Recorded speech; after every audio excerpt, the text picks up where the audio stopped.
10, 11 years ago when I refused to do a kissing scene. Everyone knows I won't do kissing scenes. And this one producer was adamant that I had to do it. We need it for ratings. I'm like, ratings? This is a pilot. What do you mean for ratings? No one's even seen the show yet. And they're like, well, we need you to do it. I'm like, well, I'm not going to do it. You know I'm not going to do it. Well, if you don't do it, we're going to fire you. I'm like, okay, well, then if that's the case, then fire me. Well, then you're fired. Uh-oh.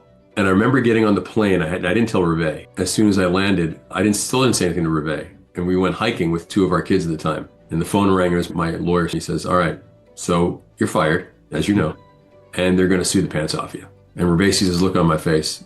And she's like, honey, what's wrong? I'm like, well, I just got fired. What do you mean you got fired? Yeah, I got fired for the show because I want to do this thing. And we're both like, what do we do now?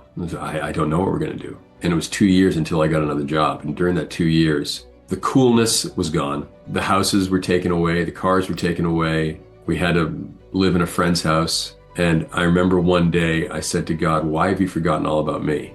That's when it hit me like a ton of bricks that I was making all this torture, all the booze I was drinking, all the holding up by myself. Didn't want to be around anybody. I was just this miserable person. And then less than a minute later, I got a call from Graham Yost and John Avnet. Hey, we're here. You're having a hard time. You want to be the villain in the first episode of Justified this year? Yes, I do. Great. We'll see you next week. And that was the first job back. And the first day on set, the very first take of the first scene, I came out swinging. And Graham Yost walked up to me after the first take and goes, that was pretty incredible. I have a feeling your game plan was you want to be the villain for the whole year. I'm like, yeah, Graham, I do. And he goes, all right, you are. And I was, from then on in, I didn't take anything acting-wise for granted. I lost everything. And as painful as that was never going to put my wife and kids through that again. And ever since then, everything that I do is from my Heavenly Father's approval. It was a hard lesson to learn, but I'm certainly glad that I had to go through it because it made me realize how blessed and fortunate Neal McDonough really is.